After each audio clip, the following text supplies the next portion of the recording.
13 hommes avaient échoué, des ingénieurs, des techniciens hors de prix, tous humiliés par une chargeuse sur pneus à l'arrêt au milieu de l'exploitation agricole. Le millionnaire, furieux, cria « Celui qui remettra cette machine en marche deviendra chef sur le champ ». Des rires fusèrent, jusqu'à ce qu'une jeune mécanicienne en uniforme rose s'avance. « J'ai juste besoin d'écouter la machine », dit-elle. Ce qui se produisit lorsqu'elle tourna la clé fit frissonner tout l'atelier. « Mon ami, laissez un commentaire ci-dessous pour soutenir la chaîne. J'aimerais avoir au moins 100 commentaires sur cette vidéo. Dites-moi quelle machine vous aimeriez voir dans une prochaine histoire ou quel genre d'histoire vous voulez regarder ici, sur la chaîne. Votre avis est très important. Je lirai et répondrai à tous les commentaires. Le soleil de Mars en Beauce frappe sans pitié les terres du domaine du Val-Soleil. C'est un de ces jours où la chaleur semble faire fondre même la patience des hommes les plus équilibrés. Et Joseph Armand Dubois, le redoutable Joe le Typhon, n'était définitivement pas un homme équilibré à ce moment-là. À 62 ans, ce propriétaire terrien aux larges épaules et aux cheveux grisonnants avait bâti un empire dans l'agro-business. 3000 hectares de terres productives, des flottes de machines valant des millions, des silos gardant des fortunes en céréales. Mais à ce moment-là, toute sa fortune estimée à plus de 20 millions d'euros ne parvenait pas à résoudre un problème apparemment simple. Faire revivre une chargeuse sur pneus Volvo L120H. La machine était là, imposante et silencieuse, comme un dinosaure d'acier jaune, endormi pour toujours. 22 tonnes d'équipement suédois de dernière génération, un moteur Volvo D7E de 6 cylindres et 230 chevaux, une benne d'une capacité de 3-5 mètres 3. Une merveille technologique qui avait coûté environ 190 000 euros et qui n'était plus qu'une décoration coûteuse occupant l'espace dans le hangar principal du domaine. 3 semaines, 21 jours d'agonie pour Joe le Typhon. La récolte de soja était chargée manuellement parce que la chargeuse sur pneus, responsable du déplacement de tonnes de céréales des silos vers les camions de transport, était à l'arrêt. Chaque jour d'arrêt représentait des dizaines de milliers d'euros de pertes. Chaque retard irritait les acheteurs. Chaque heure perdue rongeait la réputation du domaine comme celle d'une exploitation moderne et efficace. Joe le Typhon avait tout essayé, absolument tout. 11 spécialistes étaient déjà passés par cet atelier, 11 techniciens certifiés, certains venus de Lyon, d'autres de Nantes, un même de Bordeaux. Des mécaniciens qui facturaient 100, 160, voire 300 euros de l'heure de travail. Des hommes qui arrivaient avec des mallettes d'équipements électroniques sophistiqués. Des ordinateurs portables connectés à la centrale de la machine, des outils importés étincelants. Le premier avait dit que c'était un problème de module d'injection électronique. Il avait remplacé la pièce, mais rien. Le second avait juré que la transmission PowerShift avait l'embrayage brûlé. Il avait tout démonté, mais rien. Le troisième avait parié sur le système hydraulique, remplacé des vannes, des filtres, la pompe. Rien. Le quatrième, le cinquième et le sixième avaient tenté des variations des mêmes diagnostics. Chacun avait facturé sa fortune. Chacun était reparti vaincu, laissant Joe le Typhon encore plus furieux et la machine encore plus démontée. Des pièces très coûteuses éparpillées, des fluides renversés, des connecteurs débranchés. Quand le 11e technicien était descendu de la cabine de la Volvo, secouant la tête en signe de défaite, quelque chose s'était brisé à l'intérieur de Joe le Typhon. Il était dans le bureau principal lorsqu'il avait reçu la nouvelle, entouré de ses 3 contremaîtres, Gérard Leclerc, Richard Martin et Antoine Charles, surnommés Tonio, des hommes qui travaillaient avec lui depuis des décennies, qui connaissaient chaque recoin de ses terres. Joe le Typhon s'était levé comme un taureau blessé, renversant la chaise en cuir véritable. Ses yeux bruns, habituellement calculateurs et froids, brûlaient maintenant d'un mélange de rage et de désespoir. Il avait traversé la cour du domaine à grandes enjambées, ses bottes claquant lourdement sur le sol de pavé. Les ouvriers agricoles qui le voyaient passer s'écartaient instinctivement. Ils connaissaient ce regard. C'était le regard de tempête qui précédait ces explosions. Il arriva à l'atelier principal, où la Volvo L120H restait au centre, entourée de caisses de pièces, d'outils éparpillés et des 11 mécaniciens qui avaient échoué. Certains y étaient encore, ramassant leurs équipements, la tête basse. L'odeur de gazole, de graisse et de frustration imprégnait l'air. Joe le Typhon s'arrêta au centre de l'atelier. Sa voix, lorsqu'elle sortit, avait cette qualité grave et dangereuse qui faisait trembler les hommes adultes. « Écoutez tous !» rugit-il, et le silence s'installa instantanément. Même le vent sembla s'arrêter. J'ai dépensé plus de 10 000 € en spécialiste. 10 000 €, et cette machine est toujours morte. Il désigna la chargeuse sur pneus d'un doigt épais, tremblant de rage. Mes grands-parents ont construit ce domaine de leurs propres mains. Mon père l'a transformé en une entreprise lucrative. Je l'ai fait passer au XXIe siècle. Et maintenant, je vais perdre des contrats parce que cette machine ne fonctionne pas. Les mécaniciens regardaient le sol. Les employés du domaine, une trentaine d'hommes qui s'étaient rassemblés en entendant les cris, restaient dans un silence respectueux. Gérard, le chef d'équipe, un homme de 58 ans à la moustache grisonnante et à l'air peu amène, croisa les bras et observa. C'est alors que Joe le Typhon prit une décision impulsive, du genre qu'il prenait rarement. Son visage rougi par la colère prit une expression presque désespérée. « Écoutez-moi bien, vous tous !» cria-t-il, et sa voix résonna sur les murs métalliques de l'atelier. « Celui qui parviendra à faire fonctionner cette chargeuse sur pneus aujourd'hui, maintenant, à cet instant, cette personne prendra la direction de la logistique et de la machinerie du domaine du Val-Soleil. » Un murmure de surprise parcourut la foule. La direction de la logistique était le deuxième poste le plus important du domaine, juste en dessous de Joe le Typhon lui-même. Cela signifiait un salaire d'environ 3 000 € par mois, une maison sur la propriété, un véhicule de service, une participation aux bénéfices. C'était un poste que les hommes passaient des décennies à convoiter. Je ne plaisante pas. Joe le Typhon continua de frapper la carrosserie jaune de la Volvo d'un son métallique qui résonna. Celui qui y parviendra, peu importe qui. Ouvrier agricole, contremaître, visiteur, celui qui fera ronronner cette machine aujourd'hui sera le nouveau directeur. Le silence qui suivit était presque palpable. Les 11 mécaniciens qui avaient échoué se regardèrent, leurs expressions oscillant entre la honte et l'incrédulité. Personne ne bougea, personne ne parla, jusqu'à ce qu'une voix féminine, éclair et ferme, coupe le silence comme une lame. « J'aimerais essayer, monsieur Dubois. » Toutes les têtes tournèrent simultanément. Et là, à l'entrée latérale de l'atelier, où le soleil de l'après-midi créait un contre-jour doré, se tenait-elle.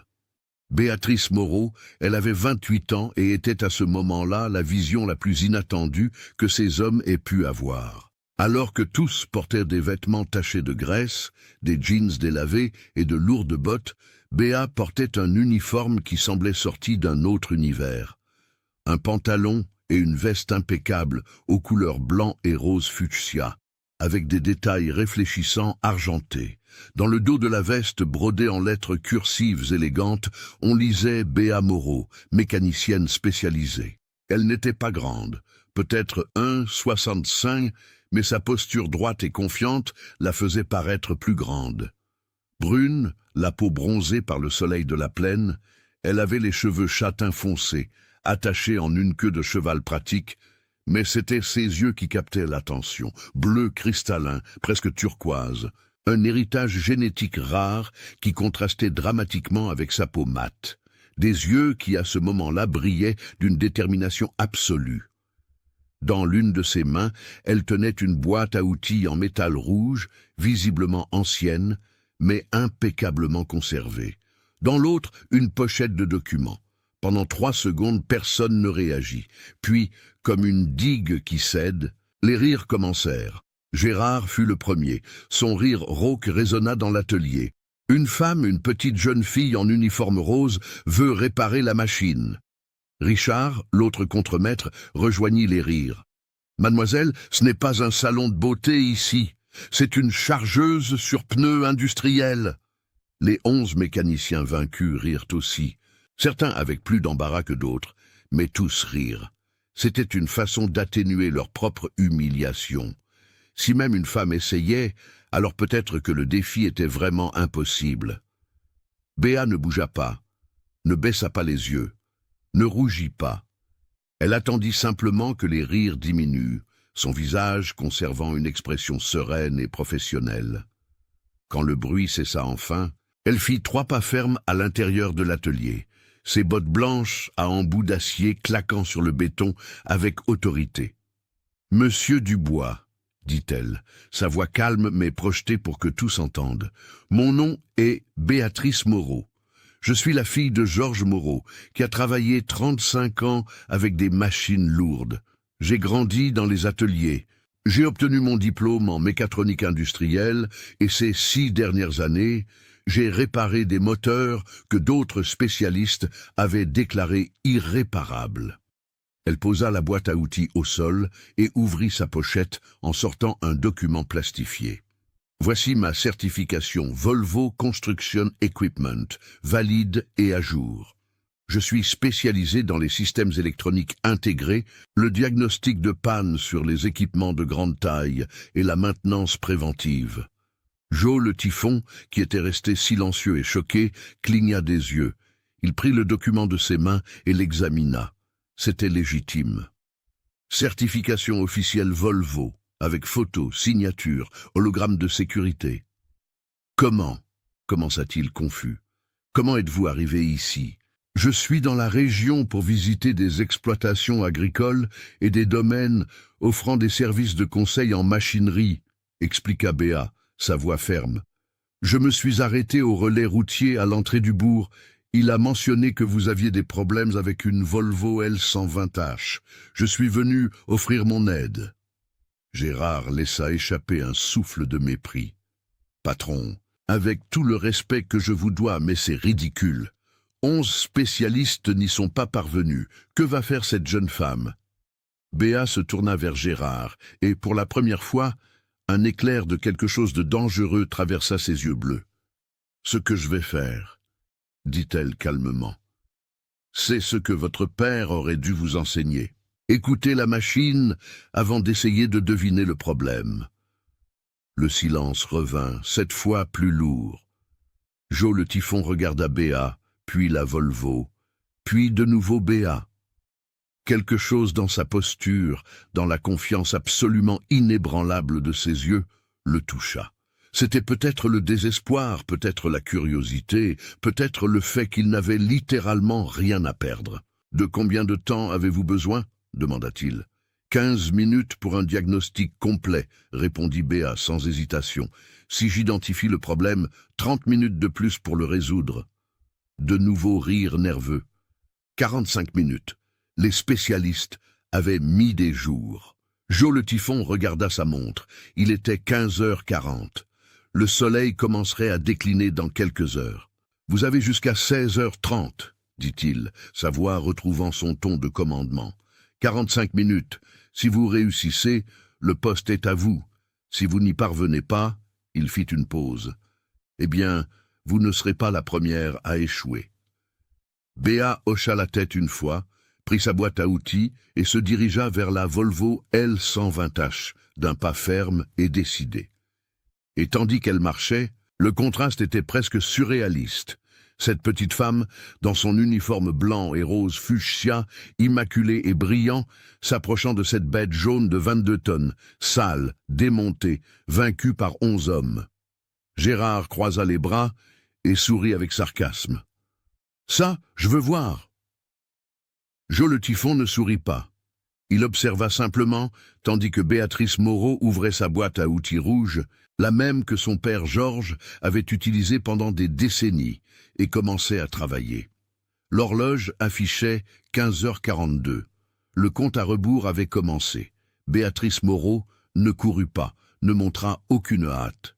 Elle se dirigea vers la chargeuse sur pneus Volvo L120H, et cela, d'une certaine manière, irrita encore plus les hommes autour. Gérard se tourna vers Richard et murmura assez fort pour que tous entendent « 15 minutes ». Je parie qu'en 5, elle abandonne et invente une excuse. Richard eut un rire sec. « Moi, je lui donne 3 minutes. Elle va regarder ce moteur et se rendre compte que c'est hors de sa portée. Les 11 mécaniciens vaincus se positionnèrent en demi-cercle, certains s'asseyant sur des caisses, d'autres appuyés contre les murs de l'atelier. C'était comme s'ils attendaient un spectacle comique, un divertissement pour soulager la honte d'avoir échoué. Après tout, si une femme en uniforme rose échouait aussi, alors le problème était vraiment impossible, n'est-ce pas? Joe le Typhon resta debout, les bras croisés, la mâchoire serrée. Il regarda sa montre bracelet, une lourde Rolex à son poignet bronzé. 15h43. 44 minutes restantes. Béa posa sa boîte à outils au sol, à côté de la machine gigantesque. Puis, elle fit quelque chose que personne n'attendait. Elle n'ouvrit pas la boîte. Au lieu de cela, elle commença à marcher autour de la Volvo lentement, méthodiquement, comme si elle étudiait un organisme vivant. Ses doigts effleuraient légèrement la carrosserie jaune, tandis qu'elle faisait le tour de la machine. Elle s'arrêta près des roues, s'accroupit, examina le train de roulement, se leva et continua de marcher, passa sa main sur les cylindres hydrauliques de la benne, monta sur la petite échelle latérale, jeta un coup d'œil à l'intérieur de la cabine à travers la vitre, redescendit. « Ah, qu'est-ce qu'elle fait » murmura Tonio, le troisième contremaître, un homme grand et silencieux qui n'avait rien dit jusqu'à présent. « Elle perd son temps » répondit Gérard avec dédain. « Une touriste qui fait du tourisme. » Mais Joe le Typhon ne dit rien. Il observa. Et quelque chose dans la façon dont Béa se déplaçait, dans la concentration absolue de son visage, dans la délicatesse et, en même temps, l'assurance de ses mouvements le fit rester silencieux. Béa acheva le cercle autour de la machine et alors, enfin, prit sa boîte à outils. Elle l'ouvrit d'un doux clic métallique, révélant un intérieur étonnamment organisé. Des outils anciens mais impeccablement entretenus. Chacun avait sa place. Des tournevis aux manches en bois usés par l'usage, des pinces marquées par des décennies de travail, des douilles alignées par taille. Et là, fixé au couvercle intérieur de la boîte, avec du ruban adhésif jauni par le temps, se trouvait une photo fanée. Un homme d'âge moyen, souriant, à côté d'une petite fille d'environ 8 ans, tous deux tachés de graisse devant un tracteur. L'homme avait les mêmes yeux bleus que la petite fille. Georges et Béatrice Moreau, père et fille, 35 ans de différence, mais la même passion dans le regard. Béa toucha brièvement la photo, comme un rituel, puis sortit une lampe de poche petite mais puissante. Elle remonta sur l'échelle latérale de la Volvo et entra dans la cabine. À l'intérieur, elle s'assit sur le siège de l'opérateur. L'intérieur était en désordre, des panneaux ouverts, des fils exposés, des connecteurs desserrés. Les spécialistes précédents avaient violé cette cabine comme s'ils cherchaient de l'or enterré. Béa secoua légèrement la tête, une expression presque triste traversant son visage. « Vous n'avez pas écouté » murmura-t-elle pour elle-même, sa voix si basse que seule elle l'entendit. « Aucun de vous n'a écouté. » C'était la première leçon de la méthode Georges, la philosophie que son père avait développée au cours de 3 décennies et demie, travaillant avec des machines lourdes, des tracteurs, des pelleteuses, des chargeuses sur pneus. « Béa » lui disait son père, ses grandes mains calleuses tenant les siennes, petites quand elle avait 12 ans. Une machine n'est pas un puzzle à résoudre à la hâte. Une machine est une créature vivante. Elle parle. Il suffit d'apprendre sa langue. « Comment, papa » avait-elle demandé cet après-midi lointain, toutes deux assises sur le sol froid d'un atelier. « Tu écoutes » avait répondu Georges, touchant sa poitrine, au niveau du cœur. « Ici, tu sens la vibration. Tu prêtes attention au silence. Parce que parfois, ma fille, ce que la machine ne fait pas est plus important que ce qu'elle fait. » Béa ferma les yeux à l'intérieur de la cabine, respira profondément. L'odeur lui était familière. Gazole, caoutchouc chauffé, plastique des panneaux, métal, odeur d'atelier, odeur de maison. Puis elle ouvrit les yeux et commença à travailler. D'abord, elle reconnecta tous les connecteurs que les mécaniciens précédents avaient laissés desserrés, chacun à sa place. Elle connaissait ce modèle, Volvo L120H, génération 2019, système électronique CAREC intégré, ordinateur de bord Volvo Copilot, moteur turbo-diesel D7E avec système d'injection Common Rail haute pression. Pendant qu'elle travaillait, elle pouvait entendre les conversations à l'extérieur. L'atelier avait une bonne acoustique et les voix des hommes portaient facilement. 7 minutes déjà, dit Gérard, visiblement ennuyé. Elle est là-dedans à jouer à la conductrice. Laisse-la faire, répondit l'un des mécaniciens vaincus, un homme corpulent de Bretagne, qui avait facturé 400 € et passé une journée entière à démonter la transmission. Plus elle prend de temps, moins nous aurons l'air ridicules. Rire, toujours des rires. Béa serra les lèvres, mais ne s'arrêta pas de travailler. Elle alluma sa lampe de poche et commença à examiner le tableau de bord. Les spécialistes précédents s'étaient concentrés sur l'évidence. Module d'injection, capteur de température moteur, système de gestion électronique de la transmission. Mais Béa fut différente. Elle descendit de la cabine et se dirigea vers l'arrière de la machine où se trouvait le compartiment moteur. Le capot était ouvert, maintenu par une tige hydraulique. Le moteur D7E de 6 cylindres en ligne était exposé. Un chef-d'œuvre d'ingénierie suédoise, 230 chevaux, 560 Nm de couple, cylindré de 7L, et il était complètement intact. Les mécaniciens précédents avaient touché au périphérique, mais pas au cœur du moteur. « Intéressant », murmura Béa. Elle monta sur la plateforme de maintenance latérale et commença à examiner non pas le moteur lui-même, mais le système qui l'entourait. Système de refroidissement, radiateur propre, tuyaux en bon état, liquide au niveau correct. Système d'admission d'air, filtre neuf, conduit sans fuite. Système d'échappement, turbocompresseur intact, silencieux, sans obstruction. C'est alors qu'elle vit, ou plutôt sentit. Il y avait une vibration anormale, subtile, presque imperceptible. Elle venait du côté droit du moteur, près du système de démarrage pneumatique. Béa se baissa, contorsionnant son corps, pour regarder entre les composants serrés. Sa lampe de poche éclaira une zone qui semblait n'avoir pas été touchée. Le compresseur d'air et son ensemble de vannes.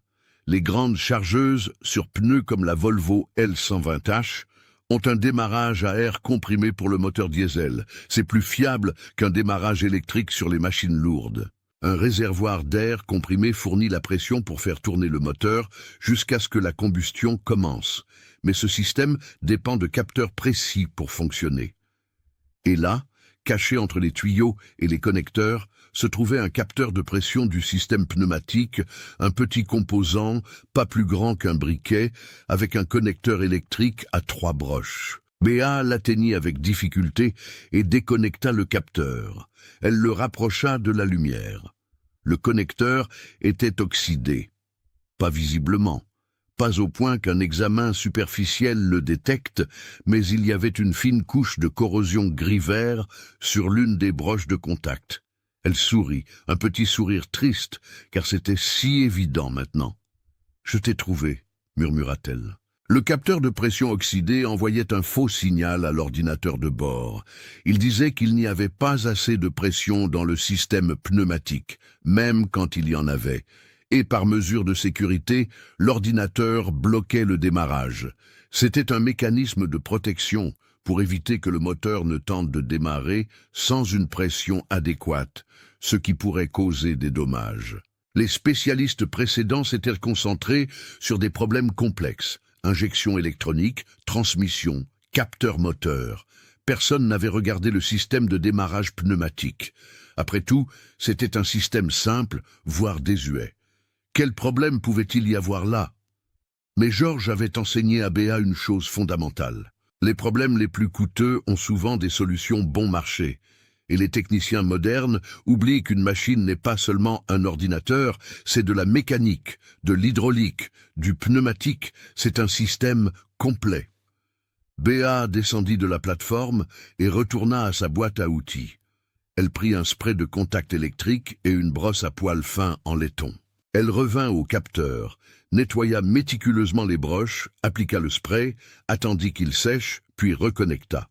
Ensuite, elle alla plus loin, suivit le tuyau d'air du système pneumatique et trouva la soupape de décharge. En l'examinant de près, elle remarqua qu'elle était légèrement désalignée, probablement par l'un des spécialistes précédents qui avait manipulé la zone sans en comprendre la fonction. Cela provoquait une petite perte de pression, pas assez importante pour empêcher le démarrage normalement, mais combiné au capteur défectueux, cela créait un problème composé. Avec une clé Allen de 6 mm, Béa ajusta la soupape à la position correcte, 3-4 de tour. Elle sentit le doux clic lorsque la pièce s'assit parfaitement. Elle vérifia le manomètre du réservoir d'air. 8,27 bars. Parfait, pression idéale pour le démarrage. Enfin, elle se dirigea vers la benne et examina le système hydraulique. Là, elle trouva le troisième et dernier problème. Un tuyau de retour d'huile hydraulique était plié, pas complètement obstrué, mais étranglé. Cela créait une contre-pression dans le système, et l'ordinateur de bord l'interprétait comme une surcharge, activant un autre protocole de sécurité. Béa détacha le tuyau des clips qui le maintenaient incorrectement, le repositionna sur le bon chemin, le fixa correctement. Le flux d'huile serait maintenant libre. 3 problèmes, petits, interconnectés, invisibles pour qui cherchait des pannes catastrophiques. Béa regarda l'horloge murale de l'atelier. 16h11. 26 minutes depuis qu'elle avait commencé, 9 minutes restantes du délai de diagnostic qu'elle avait promis. Elle respira profondément et sortit de derrière la machine. Dehors, les hommes étaient clairement ennuyés. Certains s'étaient assis par terre, d'autres fumaient. Gérard regardait son téléphone portable. Joe Le Typhon était le seul encore en position d'attention, mais même lui semblait fatigué. Quand Béa apparut, marchant autour de la Volvo, son uniforme blanc et rose, maintenant taché de graisse aux genoux et aux coudes, il y eut un intérêt renouvelé. Alors, Gérard l'appela, sa voix chargée de sarcasme. « Alors, vous avez découvert que c'était trop difficile pour vous. » Béa l'ignora complètement. Elle marcha directement vers Monsieur Dubois et le regarda dans les yeux. « Monsieur Dubois, dit-elle, sa voix ferme et claire, j'ai trouvé le problème. En fait, 3 petits problèmes agissant ensemble. Le système de démarrage pneumatique avait un capteur de pression avec un contact oxydé, envoyant un faux signal. La soupape de décharge était désalignée, provoquant une perte de pression, et un tuyau hydraulique était étranglé, créant une contre-pression. L'ordinateur de bord est entré en mode de protection et a bloqué le démarrage. Elle fit une pause, laissant l'information s'ancrer. Les spécialistes précédents ont cherché de gros problèmes. Personne n'a regardé le système de démarrage parce qu'il est considéré comme trop simple. Mais parfois, le problème n'est pas là où il semble évident. Joe Le Typhon la fixa. « Avez-vous corrigé ces problèmes ? » ?»« Oui, monsieur. J'ai nettoyé le capteur, ajusté la soupape, repositionné le tuyau. La machine est prête à démarrer. » Silence absolu. Puis Gérard laissa échapper un rire fort et désagréable. « Prête à démarrer ? Mademoiselle, 11 spécialistes ont manipulé cette machine et vous croyez qu'avec un petit nettoyage de capteur, vous allez la faire fonctionner. » Richard le rejoignit. « C'est ridicule. Capteur de pression ? Nous avons des techniciens avec 20 ans d'expérience ici. » L'un des mécaniciens vaincus, celui de Bretagne, se leva. « Mademoiselle, avec tout le respect que je vous dois, mais le module d'injection de cette machine est défectueux. Je l'ai testé moi-même. Ce n'est pas un capteur, ça. » Mais Béa ne détourna pas le regard de M. Dubois. « Monsieur Dubois, je pourrais vous expliquer la physique des systèmes intégrés et comment de petites défaillances dans des sous-systèmes simples peuvent bloquer tout le système principal, mais je pense qu'il serait plus rapide de simplement la démarrer. Avec votre permission... » Le propriétaire terrien la regarda la machine, regarda les hommes autour, tous avec des expressions entre l'incrédulité et l'amusement. « Vous pouvez essayer, » dit-il finalement, sa voix rauque. Béa hocha la tête et se dirigea vers la cabine. Elle monta les marches métalliques, s'assit sur le siège de l'opérateur, ajusta sa ceinture de sécurité. Les hommes s'approchèrent, formant un demi-cercle devant la machine. Certains riaient encore, d'autres observaient avec une curiosité morbide. Gérard croisa les bras avec une expression de « je vous l'avais dit ». Béa posa sa main sur la clé de contact. Sa main ne tremblait pas. Son cœur battait vite, oui, mais ses mains étaient fermes. Elle pensa à son père. Elle pensa à toutes les fois où il l'avait emmenée dans les ateliers quand elle était enfant. Elle pensa à son expression lorsqu'elle avait réparé son premier moteur, seule, à 15 ans. « Papa », murmura-t-elle si bas que personne d'autre qu'elle ne l'entendit, « fais ronronner ce moteur pour toi. » Et elle tourna la clé. Pendant 2 secondes, rien ne se passa. Juste le clic du système électrique s'activant, le doux bourdonnement de l'ordinateur de bord s'initialisant. Gérard commença à sourire. Richard secoua la tête. Puis le compresseur d'air relâcha l'air comprimé dans les cylindres de démarrage. Vroom, vroom, vroom. Le moteur D7E commença à tourner 1 fois, 2, 3. Et alors, avec un rugissement qui fit trembler le sol de l'atelier, le moteur s'alluma. Vroom. 230 chevaux de puissance suédoise se réveillèrent après 21 jours de sommeil. L'échappement laissa échapper un nuage de fumée noire initiale. Normal, après une si longue période d'arrêt. Le moteur se stabilisa à un ralenti parfait, ce grondement profond et puissant, caractéristique des gros moteurs diesel. Les panneaux de la cabine s'illuminèrent. Vert, vert, vert, tous les indicateurs étaient normaux. Pression d'huile normale, température augmentant graduellement, système hydraulique opérationnel, transmission prête. Béa maintint le moteur au ralenti pendant 30 secondes, écoutant, sentant la vibration à travers le siège. Puis elle accéléra légèrement. Le moteur répondit instantanément, augmentant son régime avec la douceur d'un instrument de précision. Elle relâcha l'accélérateur et éteignit le moteur. Le silence qui suivit fut assourdissant. Béatrice Moreau descendit de la cabine avec des mouvements calmes. Ses yeux bleus brillaient, mais son expression était professionnelle. Elle marcha vers M. Dubois, s'arrêta devant lui et tendit la main. 9 minutes et 42 secondes de diagnostic, dit-elle calmement. 7 minutes et 15 secondes de correction, un total de 17 minutes, dans le délai promis. Jo le Typhon regarda la main tendue, regarda Béa, regarda la Volvo, encore chaude du moteur qui venait de fonctionner parfaitement. Et lentement, un sourire commença à se former sur son visage vieilli. Un sourire qui était en partie soulagement, en partie admiration et en partie quelque chose qu'il n'avait pas ressenti depuis longtemps, le respect. Jo le Typhon serra fermement la main de Béatrice Moreau. Ce ne fut pas une poignée de main condescendante ou hésitante. Ce fut la poignée de main d'un homme qui reconnaissait la compétence quand elle se présentait. « Béatrice Moreau », dit-il, sa voix grave, résonnant dans l'atelier encore sous le choc. « À partir de ce moment, vous êtes la nouvelle directrice de la logistique et de la machinerie du domaine du Val-Soleil. Salaire de 3 000 € par mois, maison sur la propriété, participation aux bénéfices. Bienvenue dans l'équipe. » L'atelier explosa, non pas d'applaudissements, mais de voix confuses, indignées, incrédules. « Patron, vous ne pouvez pas être sérieux !» Gérard cria pratiquement, son visage rougi non plus de rire, mais de rage. « C'est une femme, une gamine. Comment va-t-elle commander 30 hommes ?» Richard s'approcha, les mains tremblant d'indignation. « Monsieur Dubois, je travaille ici depuis 23 ans. 23 ans, et vous allez mettre cette... Choisissez vos prochains mots avec beaucoup de soin. Richard, coupa Jo le Typhon, sa voix tombant à ce ton dangereux que tous sur le domaine connaissaient.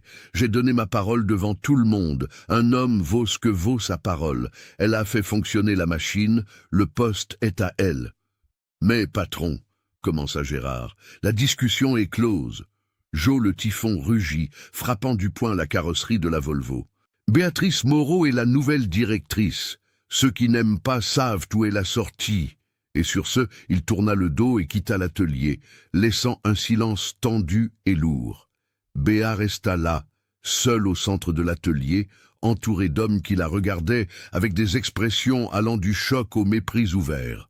Son uniforme blanc et rose fuchsia, maintenant taché de graisse, semblait encore plus hors de propos dans cet environnement hostile.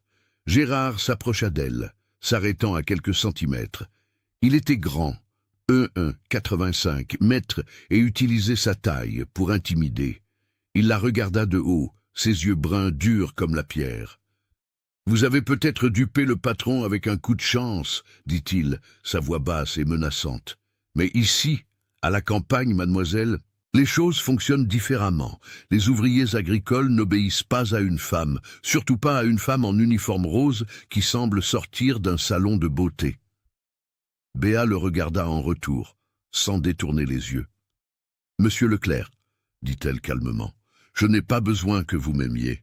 J'ai besoin que vous fassiez votre travail et que vous suiviez les directives de maintenance que je vais mettre en œuvre. Si vous y parvenez, nous nous entendrons très bien. » Gérard eut un rire sec. « Directives de maintenance ? Ce domaine fonctionne depuis 50 ans, comme il a toujours fonctionné. On n'a pas besoin d'une femme pour nous apprendre à faire notre travail. » Il cracha par terre, dangereusement près des bottes blanches de Béa, et quitta l'atelier. Richard et plusieurs autres le suivirent. En quelques minutes, Béa était seule avec sa boîte à outils rouge et une Volvo L120H fonctionnant parfaitement. Elle respira profondément, sentant le poids du moment. Son père l'avait prévenu de cela. « Béa, lui avait dit Georges il y a des années, quand tu prouveras que tu es bonne, les hommes auront deux réactions. Certains te respecteront, d'autres te haïront, précisément parce que tu es bonne, parce que ta compétence expose leur médiocrité. » « Et que fais-je avec ceux qui me haïssent, papa ?» avait-elle demandé. « Tu continues d'être bonne, » avait-il répondu en souriant. « La compétence n'a pas besoin d'approbation. La compétence est sa propre récompense. » Béa ferma sa boîte à outils et quitta l'atelier. Elle avait du travail à faire. Les premiers jours furent brutaux. Jo le typhon assigna à Béa une petite maison, mais confortable sur la propriété, à 300 mètres du corps de ferme principal. 2 chambres, cuisine, salle de bain, véranda avec vue sur les champs de soja. Elle déménagea avec ses quelques affaires, vêtements, outils, livres techniques et la photo encadrée de son père. Le lundi suivant, elle convoqua une réunion avec toute l'équipe de maintenance et de logistique. 15 hommes se présentèrent, mais il était évident par leur langage corporel qu'aucun n'était là de son plein gré. Ils étaient assis, les bras croisés, les regards durs, les postures défensives. Béa entra dans la salle de réunion, vêtue de son uniforme blanc et rose fuchsia impeccable. Elle avait une pochette sous le bras et une expression professionnelle sur le visage. Elle projeta sur le mur un document qu'elle avait préparé pendant le week-end. « Programme de maintenance préventive intégré, domaine du Val-Soleil. Bonjour, commença-t-elle, sa voix ferme. J'ai analysé les registres de maintenance des 3 dernières années. Nous avons 18 pièces de machinerie lourde sur ce domaine. 3 tracteurs John Deere, 2 New Holland, une Volvo L120H, 2 moissonneuses-batteuses Case, 4 outils agricoles motorisés et 6 véhicules de soutien. La valeur totale de cette flotte est d'environ 1,6 million d'euros. » Elle cliqua pour le slide suivant. Ces 3 dernières années, nous avons dépensé en moyenne 84 000 € annuels en maintenance corrective. Cela signifie que nous attendons que les machines tombent en panne pour les réparer. Ce modèle est inefficace et coûteux. « C'est comme ça que ça a toujours fonctionné, » grommela Gérard du fond de la salle. « Et ça a bien fonctionné pendant des décennies. » « Fonctionner !» Béa acquiesça en se tournant vers lui, jusqu'à ce que la Volvo soit restée à l'arrêt pendant 3 semaines et ait coûté au domaine plus de 40 000 € en retard et contrats perdus. Cela aurait pu être évité avec une inspection mensuelle de base qui aurait coûté 60 €. Silence. Elle continua. « Je vais mettre en œuvre un système de maintenance préventive. Chaque machine aura un calendrier d'inspection hebdomadaire, mensuel et trimestriel. Nous allons créer des fiches techniques individuelles. Nous allons former tout le monde pour identifier les signes précoces de problèmes et nous allons réduire nos coûts de maintenance d'au moins 30% la première année. »« Et comment comptez-vous faire ça ?» demanda Richard, son ton chargé de sarcasme. « Vous allez enseigner la mécanique à tout le monde ? Transformer un ouvrier agricole en technicien spécialisé ? Exactement ça, répondit Béa sans hésiter. Tous les samedis matins, 2 heures de formation obligatoire. J'enseignerai les bases.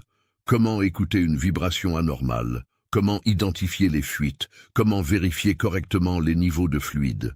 Je ne transformerai personne en mécanicien certifié, mais je donnerai les outils pour que les petits problèmes ne deviennent pas catastrophiques.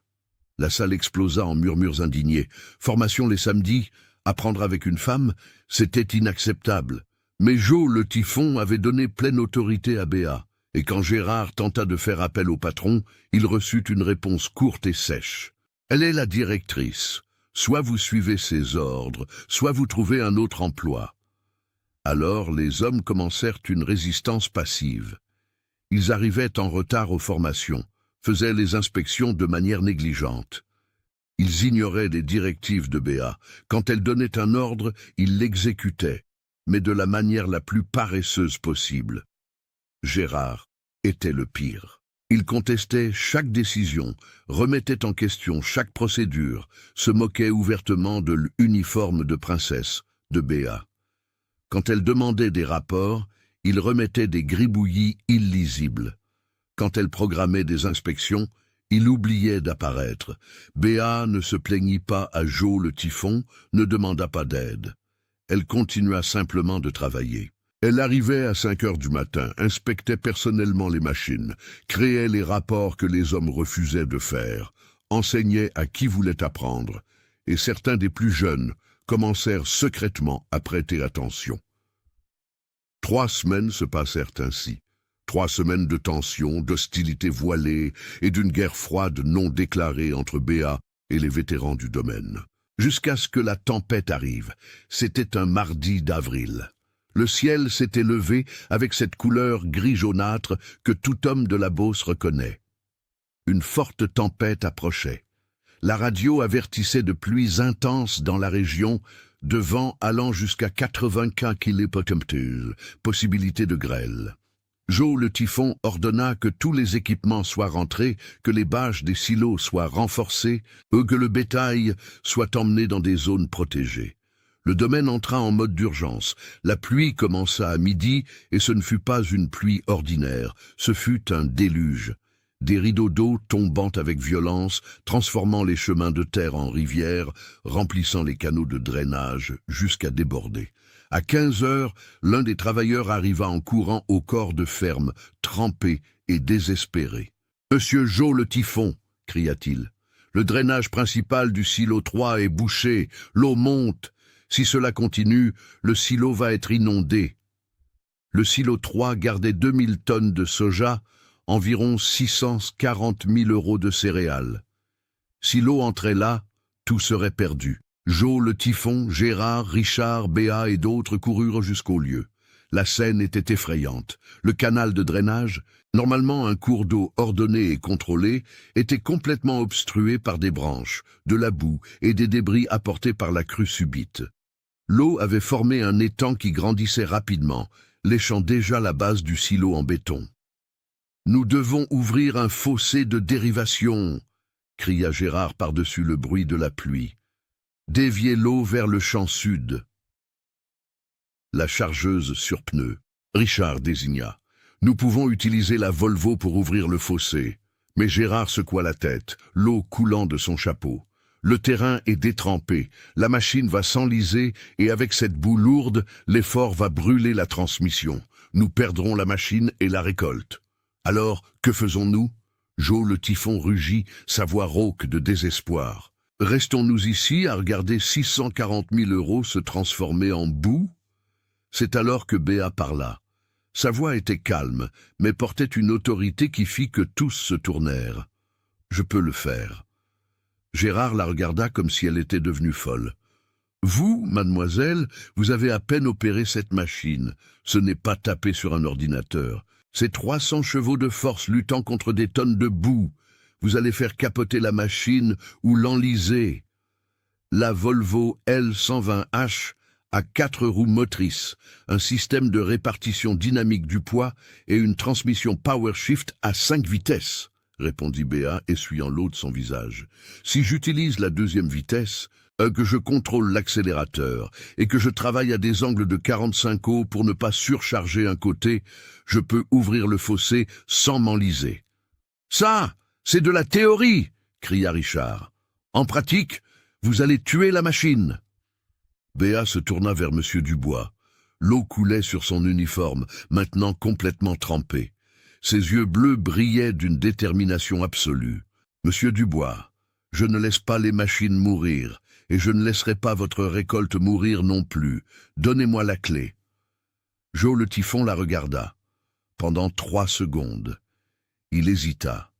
Puis il sortit le trousseau de clés de sa poche et le plaça dans la main tendue de Béat. « Vous avez 1 heure avant que l'eau n'atteigne la base du silo, » dit-il simplement. Béat hocha la tête et courut jusqu'à l'atelier où la Volvo était garée. 10 minutes plus tard, le rugissement du moteur D7E résonna dans la tempête.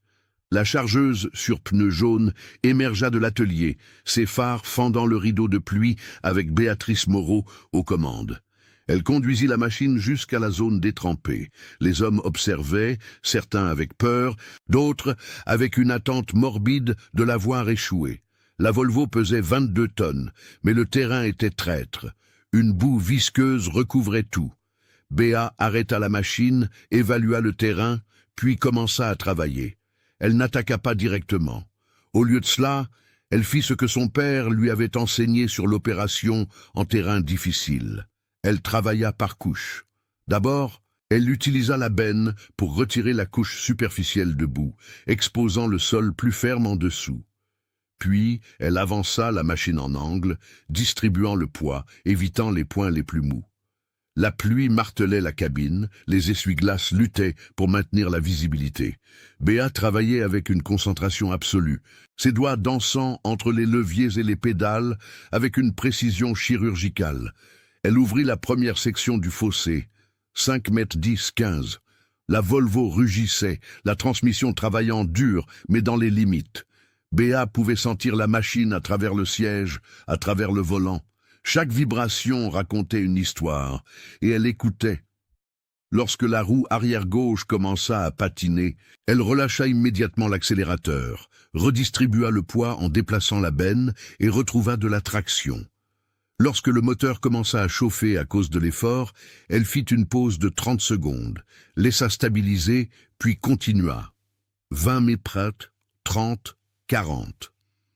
Les hommes observaient en silence impressionnés. Même Gérard avait cessé de parler, sa bouche légèrement ouverte, tandis qu'il voyait cette femme en uniforme rose fuchsia opérer 22 tonnes de machines suédoises avec l'habileté d'un pilote ayant des décennies d'expérience. 50 mètres, l'eau commença à s'écouler par le nouveau fossé. D'abord un filet, puis une rivière. La pression sur le silo 3 diminua. L'étang commença à se vider. Béat acheva le fossé de 62 mètres de long et 5 mètres de profondeur. Puis avec la machine couverte de boue de la cabine aux roues, elle retourna là où les hommes se trouvaient. Elle descendit de la cabine. Elle était trempée, couverte de boue. Son uniforme blanc et rose, maintenant marron foncé, mais ses yeux bleus brillaient de triomphe. Elle marcha vers Gérard et s'arrêta devant lui. « La machine est intacte », dit-elle calmement. « Transmission froide, moteur stable, aucun dommage, et la récolte est sauvée. » Gérard la regarda la Volvo, regarda le fossé, qui avait sauvé 640 000 €. Et pour la première fois, depuis l'arrivée de Béat, il ôta son chapeau en signe de respect. « Vous êtes bonne, dit-il, les mots sortant avec difficulté. « Très bonne. » Richard s'approcha, tendant la main. « J'avais tort, complètement tort. Pardonnez-moi. » Un par un, les hommes qui s'étaient moqués, qui avaient résisté, qui avaient boycotté, s'approchèrent.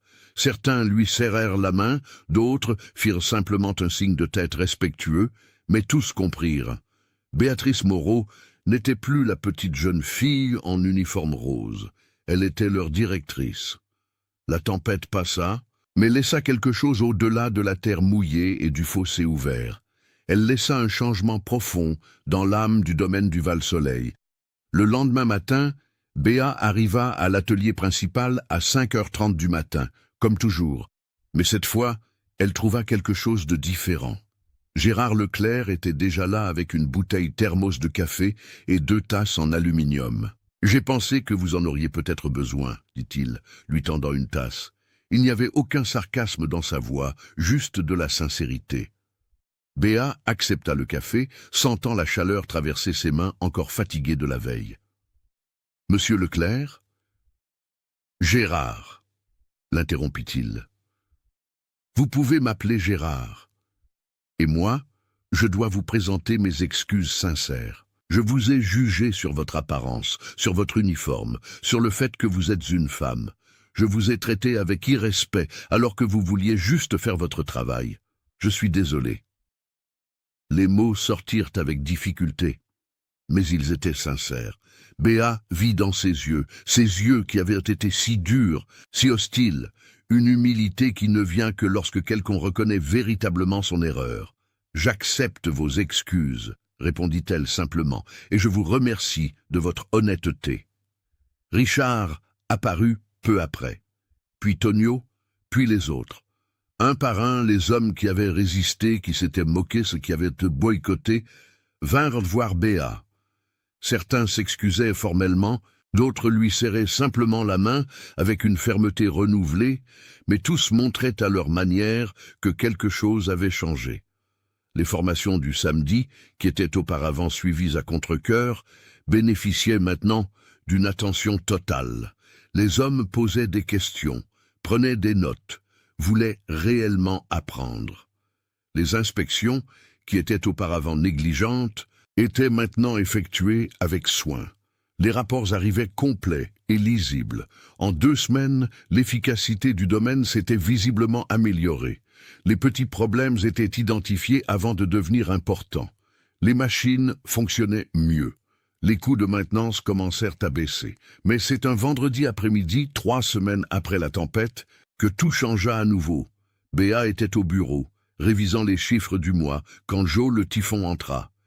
Il ne frappa pas à la porte, ne demanda pas la permission.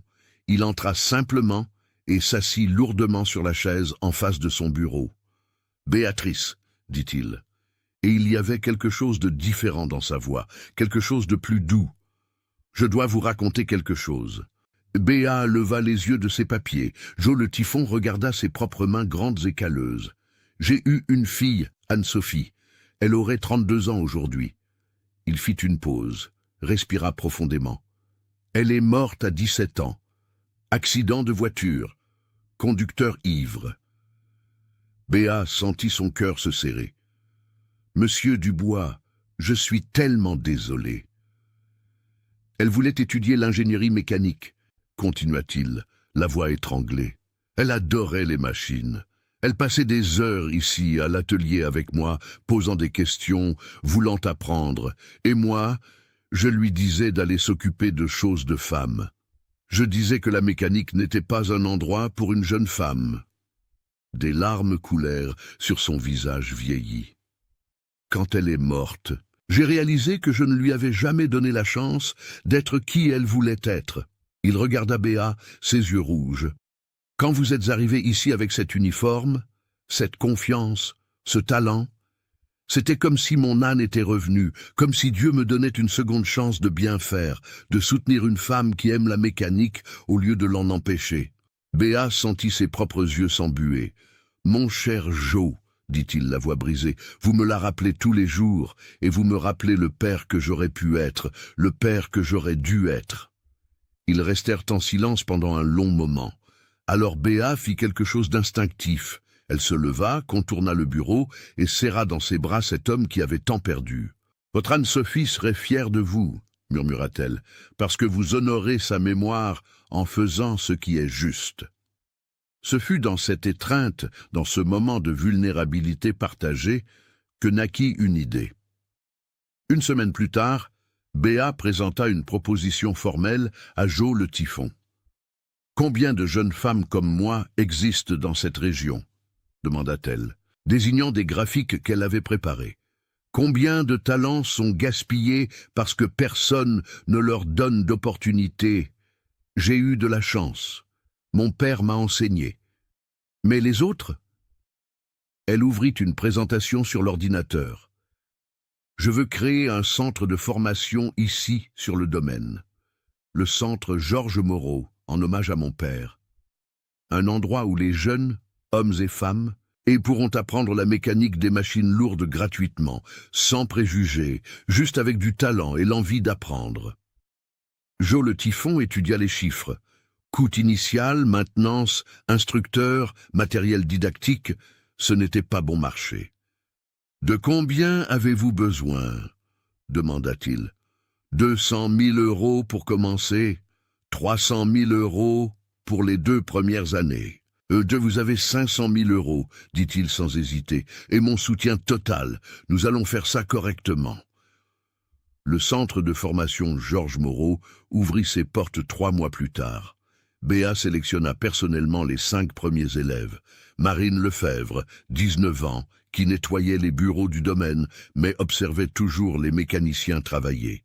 Théo Fournier, 21 ans, aide agricole, qui avait un talent naturel, mais aucune éducation formelle.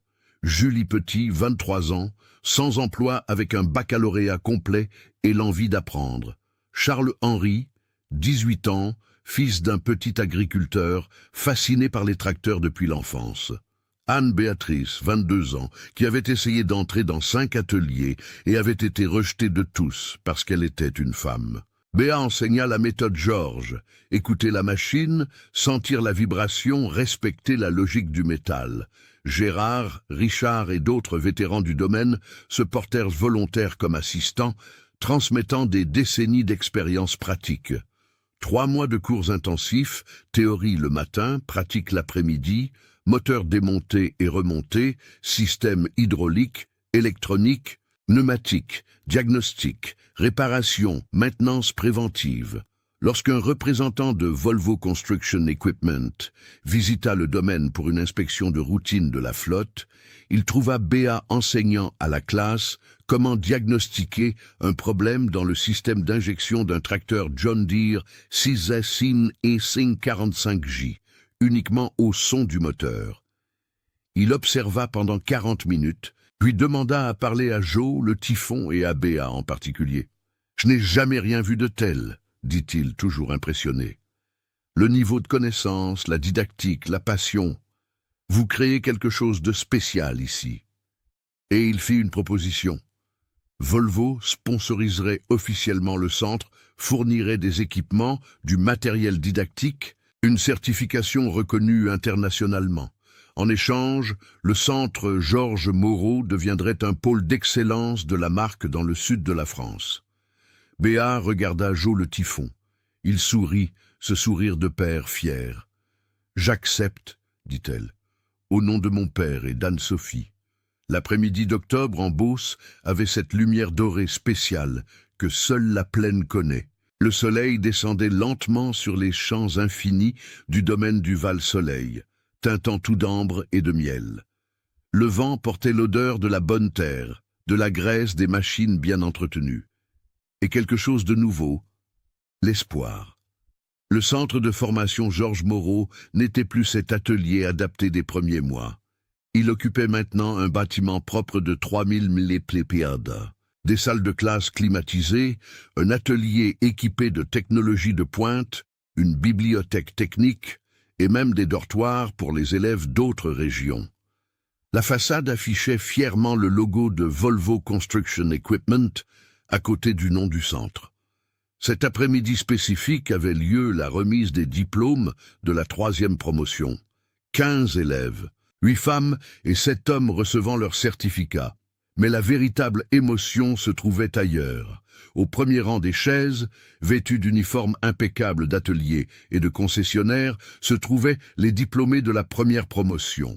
Marine Lefebvre, maintenant âgée de 22 ans, portait l'uniforme bleu du concessionnaire Agripro à Lyon, où elle travaillait comme mécanicienne senior. Elle avait été la première élève de Béa, cette jeune femme timide qui nettoyait les bureaux. Aujourd'hui, elle réparait des moteurs de machines qui coûtaient des millions. Théo Fournier avait ouvert son propre atelier mobile, au service des petits agriculteurs de la région. Son affaire prospérait. Julie Petit travaillait à la maintenance de la flotte d'une entreprise de transport à Orléans. Charles-Henri était retourné sur la propriété de son père et avait triplé la productivité grâce à une maintenance préventive adéquate. Et Anne-Béatrice, celle qui avait été rejetée de 5 ateliers parce qu'elle était une femme, était maintenant instructrice assistante au centre Georges Moreau lui-même, enseignant à la nouvelle génération. Béa était sur la scène improvisée de la cour, vêtue de son uniforme blanc et rose fuchsia, maintenant un symbole reconnu dans toute la région sud. Elle remettait les certificats un par un, embrassant chaque diplômé, murmurant des mots d'encouragement. Quand tous eurent reçu leur diplôme, elle prit le microphone.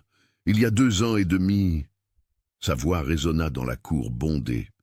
Je suis arrivée dans ce domaine comme une étrangère. Beaucoup ont ri de mon uniforme, ont douté de mes capacités, m'ont jugé sur mon apparence. Elle fit une pause, regardant Gérard et Richard dans le public. Tous deux sourirent avec une affection sincère. Et je comprends pourquoi.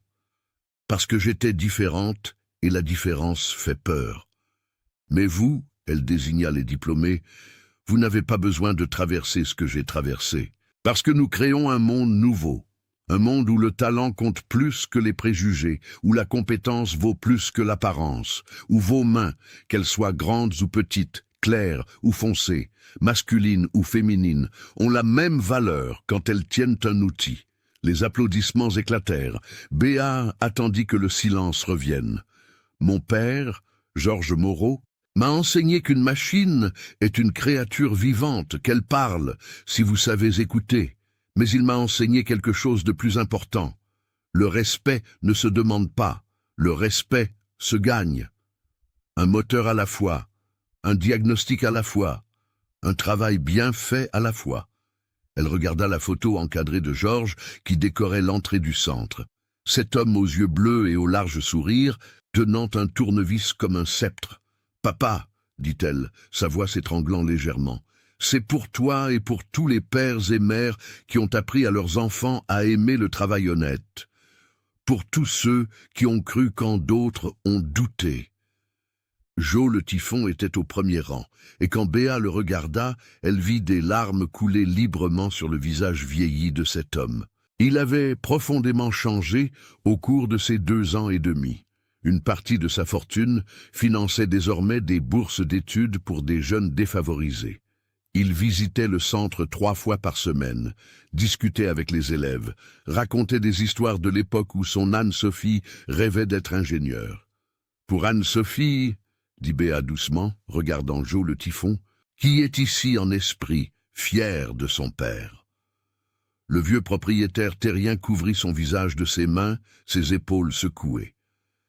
Gérard, assis à côté de lui, posa sa main sur son épaule dans un geste fraternel. La cérémonie se termina par des grillades et de la musique, diplômés, instructeurs, familles, tous célébrant ensemble. Béa circulait parmi les gens, recevant des étreintes, répondant aux questions, orientant. Lorsque le soleil toucha enfin l'horizon, elle s'éloigna discrètement, marcha jusqu'à l'atelier principal du centre, maintenant silencieux et vide, les outils organisés, les machines propres, tout en ordre. Au centre de l'atelier, sur un établi spécial, se trouvait la boîte à outils rouge de Georges. Béa l'ouvrit, toucha les outils anciens que son père avait utilisés pendant des décennies, prit le tournevis aux manches en bois, celui qu'il aimait le plus. Le bois était lisse, tant il avait été utilisé, il tenait parfaitement dans sa main. Elle le porta à sa poitrine, ferma les yeux. « J'ai réussi, papa », murmura-t-elle dans l'atelier vide. « Ce que tu as commencé, je le continue, et ça ne s'arrêtera pas, jamais. » Une brise entra par la porte ouverte, portant le son lointain des rires et de la musique. Béa sourit. Elle regarda l'uniforme blanc et rose fuchsia, reflété dans la vitre d'une armoire. Cet uniforme qui avait été sujet de moquerie était maintenant un symbole d'excellence.